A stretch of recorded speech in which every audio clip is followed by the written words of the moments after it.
Joining us once again, it is, of course, Mitchell Paige on a Monday. But if you have eyes, you look into Mitchell's room, you'll see that it is nighttime. We're recording this on a Sunday today. But if you're listening and or watching, it is a Monday for you, I hope.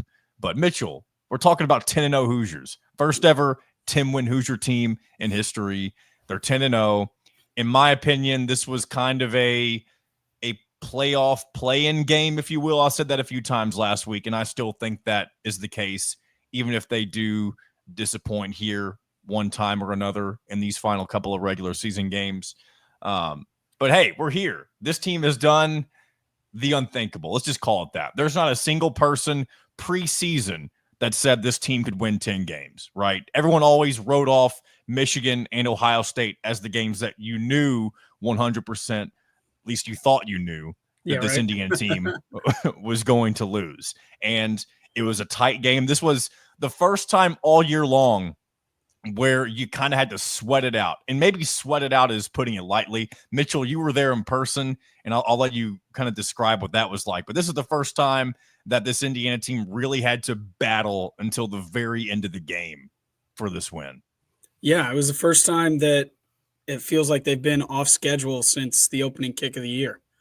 I thought Michigan was really physical up front. They did a really good job making Curtis Rourke uncomfortable and getting him out of rhythm, missing throws that he normally makes. And then when he was making throws, it felt like receivers that had 2 drops all year between them couldn't catch the ball if it like depended on it. That's an Elijah Surratt shout out, by the way. Well, I mean, there's a couple guys that I can think of. Like it just plays that are typically made on 3rd and 4, 3rd and 5, where you start to build the momentum, because that's what Indiana's done so consistently all year, is converting on 3rd down, converting those short yardage, even if it's 2nd down, and just methodically destroying you.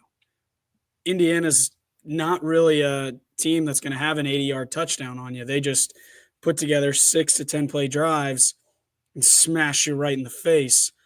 And they just got off schedule. When you have some drops, you have some things happen, you have some penalties. They didn't have a ton of penalties, but you just get off schedule, and then you're trying to force things. And I thought Michigan was really tough up front. Still ran the ball halfway decent, I thought. I know the numbers don't show that necessarily, but still getting what you needed to get done on offense. And it's just, I mean, I'm sure everybody that's an Indiana fan knows exactly what I'm about to say when you talk about where that game was going. We've seen that story written before 1,000 times, sometimes 8 times in a season, 9 times in a season. You have the lead in the 4th quarter. You have a chance to put it away. Things just don't happen. You have some there was a play, the Surratt drop in the corner on like the 3-yard line that everyone talks about. I do want to talk about the penalty that the refs called on that play that inevitably got declined because it was 3rd down. I want to talk about that and some of the other things that were happening that were just interesting. But you have a chance to put them away. Don't make it happen. Give the ball back to them with 2 minutes left. It feels like they have momentum. That's a game that Indiana gives up a touchdown with 5 seconds left in the game. Feels like for the past in any year except this year. 20 years, right. And it was the complete opposite. When it was time to bow up, they did. They put pressure on the quarterback that they hadn't really been getting. You smash the run, and you just don't let them breathe. And the defense didn't let him breathe. Now, that is not a potent offense by any means. That's one of the worst quarterbacks, the duo in the conference. I can't imagine having a worse situation than they have at quarterback. But still, they have playmakers. They got big dudes up front, and you have to go out there and do it, and they did. And to win a game like this, just to show yourself that when just about everything's going wrong, you're off schedule, you can win in an ugly one too. It doesn't have to be stylistic, and that's what really good teams do. You, of course, were there once again. You've been at every home game except for the opener, as we've mentioned a few different times. Yep. What was this atmosphere like? Just because this was the first time we've seen the sun go down over Memorial. Oh, that's not quite true. There was a night game with Western Illinois at the beginning of the year, but that was night and day difference with atmosphere, I'm sure. This was a sold-out Memorial Stadium with the chance to do something that no Indiana football team had ever done, and you got to see it happen under the lights in the most dramatic finish we've seen throughout the season all year long. What was that like from somebody who was in the stadium? And also, I mean, for someone that's been a part of the program and you know what it's like to just be known for what you're known for, of course. This team is rewriting a brand new chapter in a book that people thought wasn't even possible to be written. So what was that like for you to see everything play out the way that it did while you were in Memorial Stadium? Yeah, every week it just gets better and better. And anytime the sun starts to go down, gets a little chilly. It was perfect football weather. We didn't get there quite as early this year or this week as we have in the past. I think I got there at like 11:30 instead of. Plus, it wasn't a noon kick this time. Yeah, but I was there at 5:45 in the morning before. But it's still, I mean, there's buzz. There's 100,000 people tailgating. It's everywhere. The excitement is everywhere. And when the sun starts going down, they shoot off some fireworks. People are engaged. I don't think anyone left start to finish. It was just an pretty even game. And I will say this. I don't mean to interrupt, but there was a moment. I think it was I don't know if this was a touchdown pass, but it was a play in the first half where Indiana was either about to score or they did score. I wish I remember the exact moment, but I put a tweet out after the play happened and said, God, this Indiana team is so good or whatever. I thought Indiana was about to do what Indiana does and blow Michigan out of the water. That was probably the first touchdown that was a little expansion fade to the north end zone corner. Yeah. He's barely open, and Curtis Rourke just drops it in the bucket. Feels like they got no chance. We're just going to run them out of the building. And you're right. They bowed up too. You got to give them a lot of credit. They had no business playing with that Indiana team outside of a couple guys up front on defense. And they took it crazy. It feels like for the first time all year long, like obviously Indiana has a bye week this week, but they have Ohio State right after that. Ohio State has some film they can look at and be like, okay, this is what Michigan was able to do to kind of slow them down. And let me ask you this. How much of it do you think was Michigan versus Indiana just not being able to execute? There's definitely a little bit of both. And I think it starts to run downhill because as soon as you get a little off schedule on offense early, it can go one of two ways, right? You reset and you explode, similar to how they did against Maryland. Throw 2 early picks, you get a little off schedule, and you settle in, you calm down, and you start diming it in again. This week, not that they didn't reset and play better, it just felt like we were a little off. Receivers not where they're supposed to be. Quarterback not putting the ball where he's supposed to. Some drops. Drops are number one drive killer outside of maybe a holding call, but I would argue a drop is even more so a drive killer. You're not quite in the rhythm. I would say it's a combination of both. I think Michigan starts putting a lot of pressure, doing some things up front that gets Indiana off rhythm, and they just never really found it again. So, again, credit to them because they kept applying pressure, which I think made it hard to get yourself back into that kind of, okay, refocus. Let's go for it. One thing that was interesting, the Curtis Rourke pick, that was, of course, probably at the worst position on the field where that could have happened. Yeah. The Indiana defense responds by, again, bowing up, and Michigan decides to not go for it on 4th down and kick the field goal. I think that really goes to show kind of what you talked about earlier. This Michigan offense and quarterback situation is horrible. About as bad as it could be for Michigan. Being in that situation and opting to go make it a 2-score game from being a 2-score game on the 5-yard line when you may not get back there again tells you all you need to know about their confidence in the quarterback, confidence in their offense, confidence that they can move the ball against Indiana. They did not do that hardly at all. I'm not envious of that position. We've been there before. That's a bad place to be.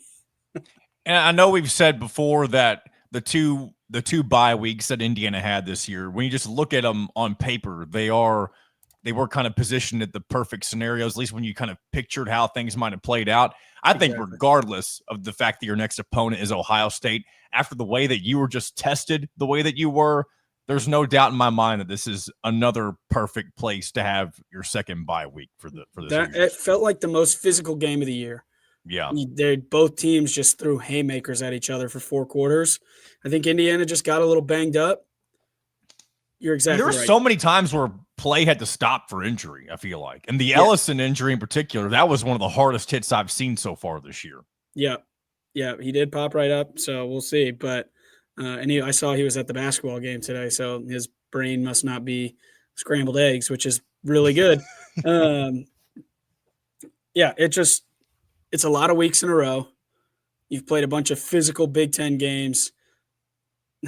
We talk about the schedule, whatever, you can say whatever it is, but the most important thing were the bye weeks and where they fell, because you get a couple days this week to just recuperate, and then you still get those extra days to prepare for Ohio State. And kind of what you get with Ohio State is a couple explosive receivers, some lackluster offensive line play, although I think they were a little better against Penn State. I didn't watch Purdue because my guess is Indiana won't watch a second of that Purdue game.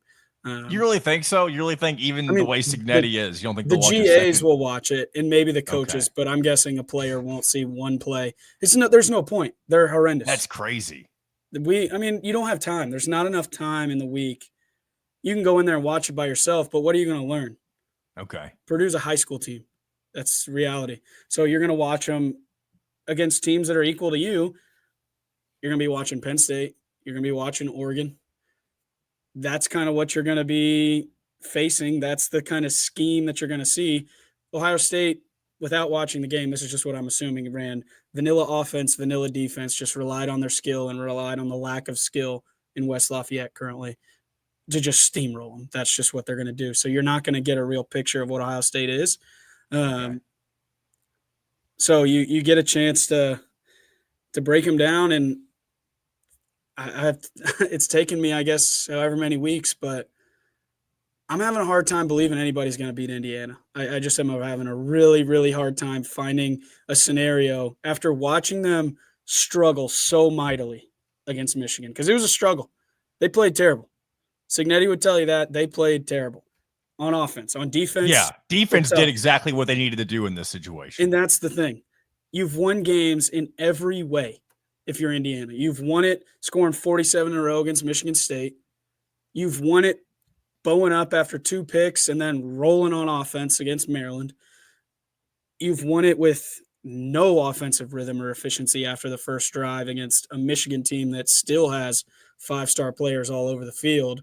And two NFL defensive linemen that, even though you didn't have the best line day, I mean, it could have been a worse line day, right?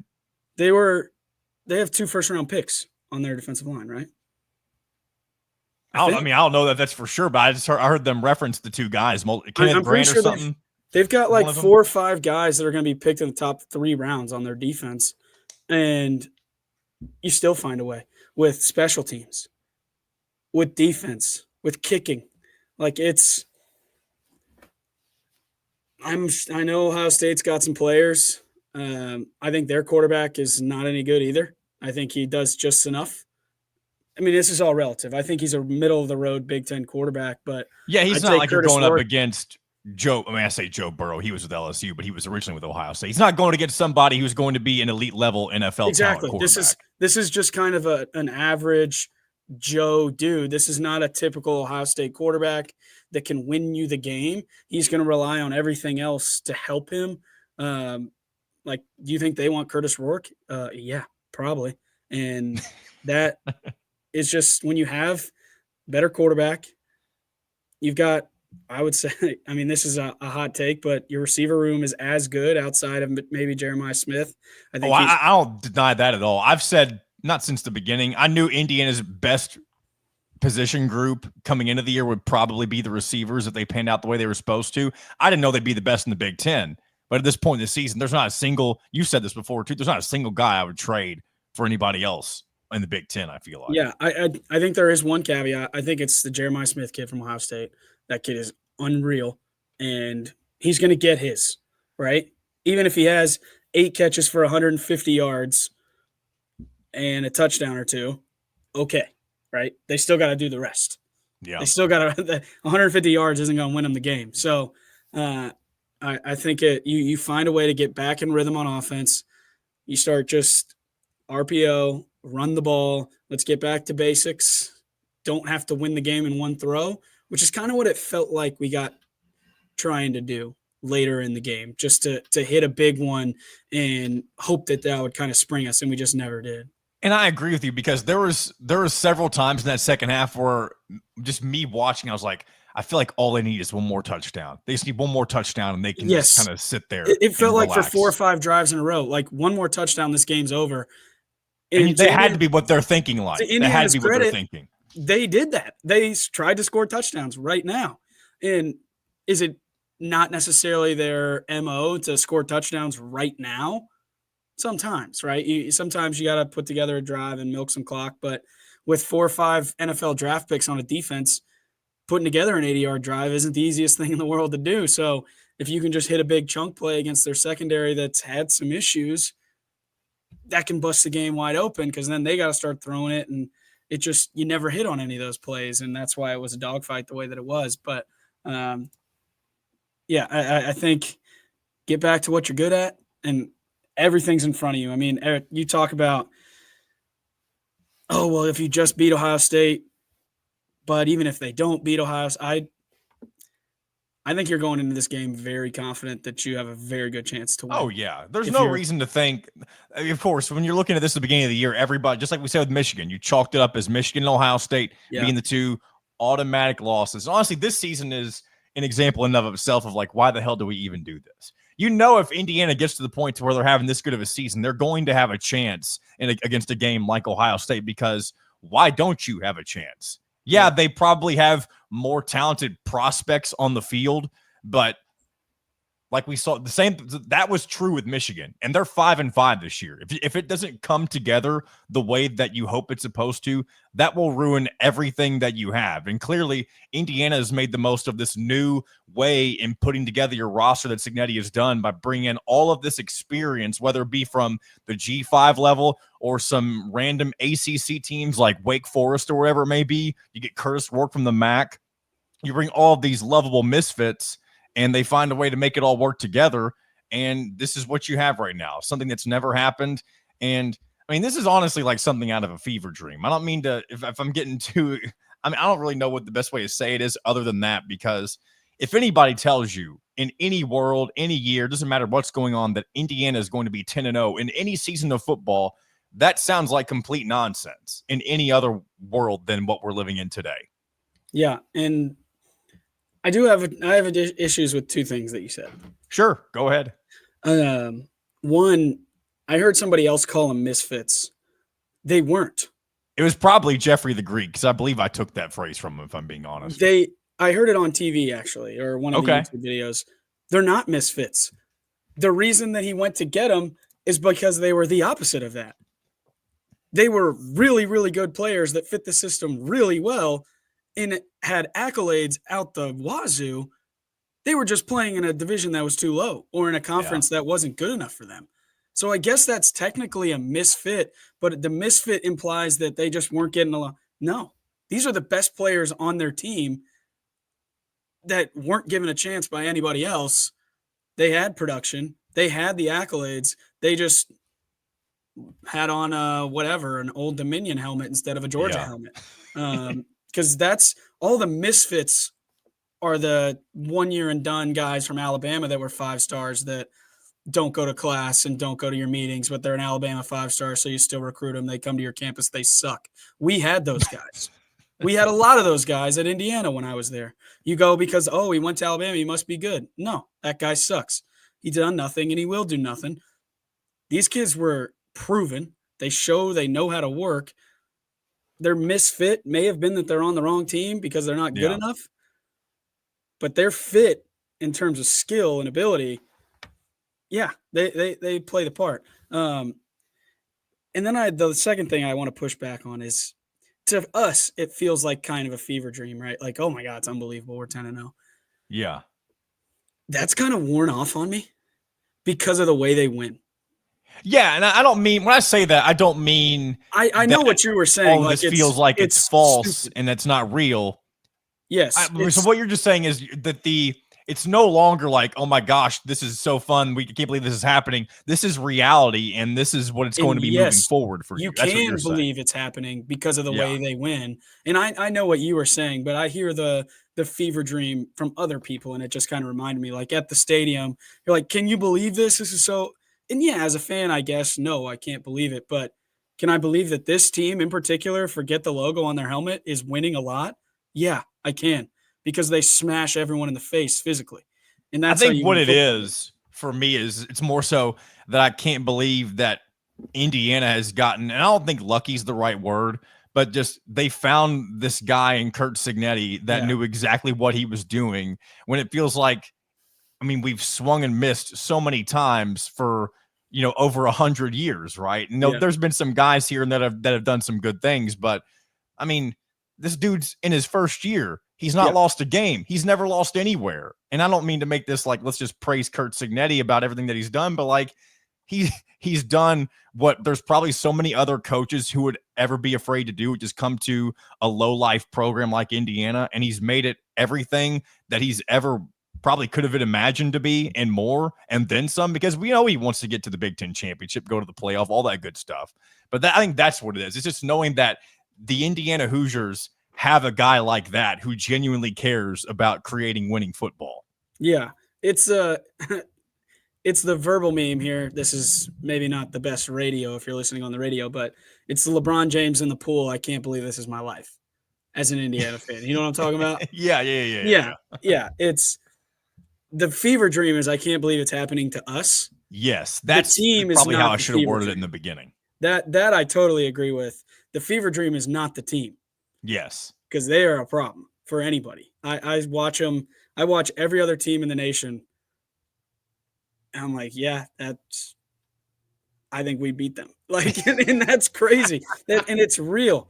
I used to, like, when in the last couple of years when we did the other IU preview show, and we're back when we were sad, dude, 2-8 or 1-9, and I'm like, Hoosiers 10,000,006 to 0 or whatever, right? And you're joking around, like, it's real. When you watch just play for play what other teams are doing out of any conference, out of anywhere, Indiana matches up, and not only do they match ups, they excel in most of those position battles. So it's crazy, yes, that it's happening to us, and definitely don't take it for granted. But this team's real. They can win in all kinds of ways, and I bet that stadium's a little bit nervous in Columbus. That's all I'm saying.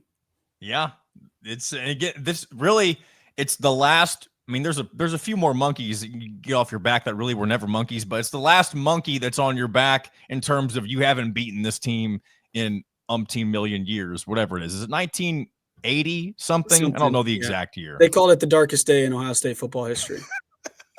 That's real. Heard that. Anthony Thompson had like 350 yards rushing on them. They called it their coach.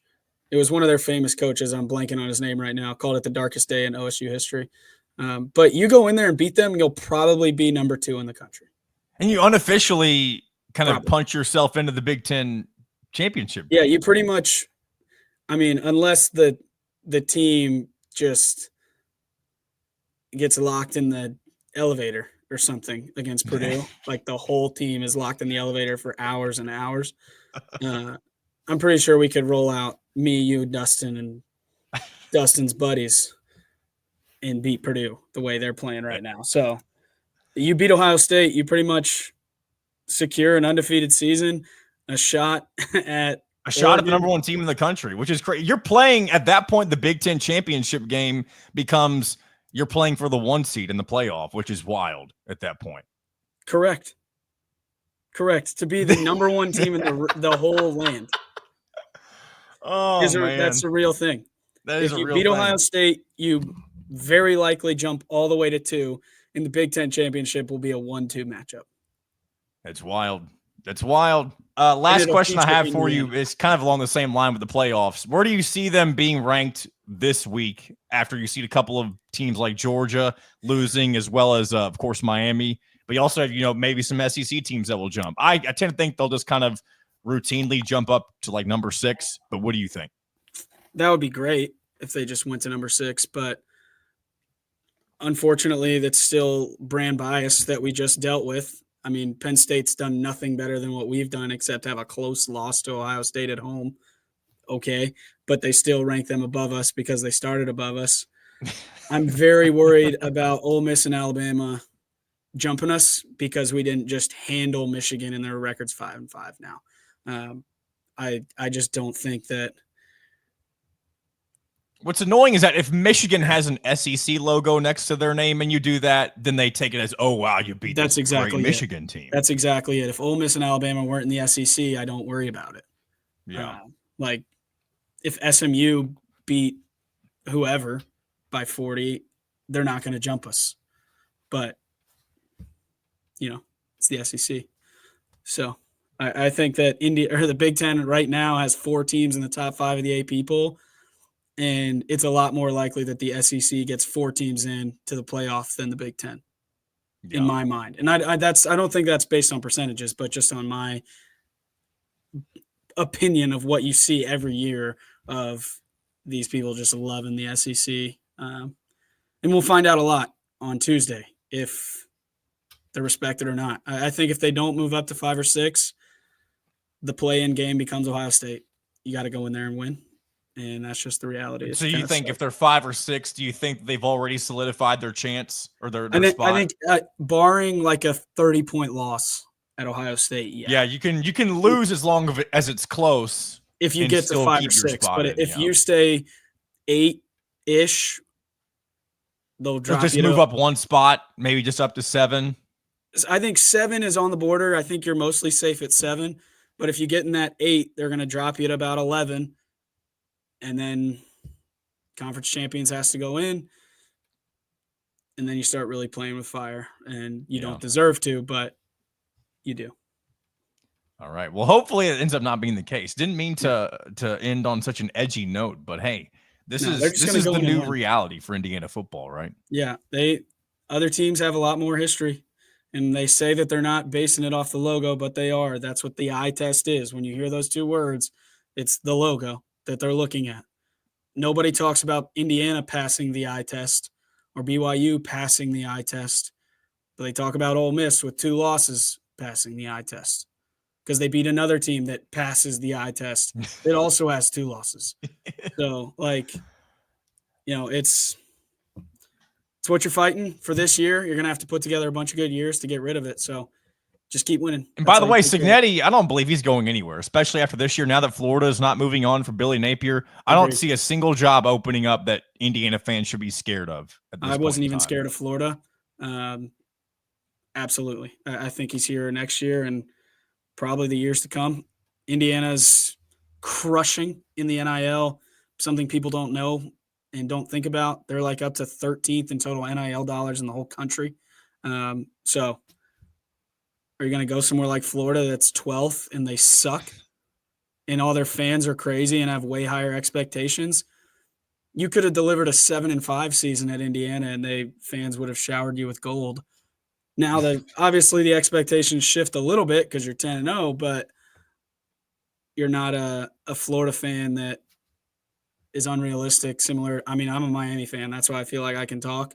Yeah. We're just as unrealistic and stupid as those idiots in Gainesville. So I know what that's like. You come to a place like Indiana, everyone's going to love you. They're going to name streets after you. They may name the whole dang stadium after you after this year. it feels like it's a pretty good spot to be for you and your family. Yeah, Mitchell, as always, I appreciate you coming on, and especially I can tell you told me before we got on that your voice was a little I was shot. loud. Nice, I was loud. Being loud at Memorial Stadium. I was more loud this year. Of all the teams that we would play, Michigan fans were the worst, and Michigan players were the least respectful. So yeah, when you pound them like you do, and you don't even play good, you let them hear about it, which is exactly what I did. The youngest kid to the oldest lady. I'm just going back. I every time you say something else pops in my brain. Did you have another moment where you're walking up the stands yelling at Michigan fans? Did that happen on Saturday? No, was I doing that before? No, you told me before that when you went to the Gator Bowl, you went up and down screaming. Oh, at that Vol was fans. Tennessee. Yeah. No. So not the same thing. Okay. It's kind of nice. We sit in all the former players, so it's very friendly where we're sitting. Okay, gotcha. Yeah, a lot of excitement and happiness. But the tailgate fields, a lot of very overzealous Michigan fans talking about where they're going to come here and out physical us. Well, they can go have fun with being 5-5. I was going to say enjoy basketball season. Yeah, enjoy basketball season. I can't even fully. I know I have to pay attention to both now, but it's so hard to care about basketball. Did you watch a basketball game today? No, I was at the Bills Colts game today. That's why I got my Bills shirt on. That's why you weren't back. That's why I wasn't. That's why we were recording late today. Yes. Gotcha. You were 10 minutes from my house, dude. So if we weren't in such a hurry, I was thinking about we should be talking about this off the air. Honestly, I was talking with my wife. We were like, you know what? Maybe we should try to get dinner with Mitchell and his wife, but we didn't do that, and that's my fault. 10 minutes from my house. Could have done this in person. We could have done it in person, but we are going to do this again next week, and this team will still be undefeated because they don't play. And we look forward to talking more about what's at stake. We know what's at stake, but we'll be closer and closer to the Pray for Oregon losses, Texas losses, Penn State losses, and Tennessee losses, and an Ohio State win, because we want to be the ones that knock them down. I still want to. Honestly, I'd like to knock down an undefeated Oregon. That'd be pretty cool. But either way, true. All right, we'll call this a day. Mitchell, appreciate you as always. Yeah, buddy.